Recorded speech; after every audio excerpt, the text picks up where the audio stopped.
one of the areas that really concerned me, especially when I came on board, because aside from all the associations of it's a small business, I'm running a small business, is cyber defense and how easy it is to hack into systems and get.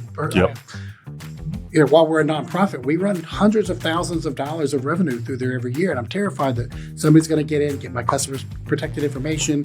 I'm going to lose credibility with my agents. And every agent has the same exact problem times 10, right? So we've done some work. We've brought some cyber defense firms to them. We've done some webinars on cyber defense.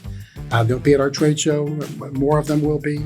I think you've even, in some of the workshops, you go into some of the basics of like, hey, this is what you can do right now. Yes. One step at a time, cyber defense, right? Yeah. So to get over that paralysis, right? And then also, as AI continues to develop, we're using it, and our agents are using it, and they don't even know they're using it, right?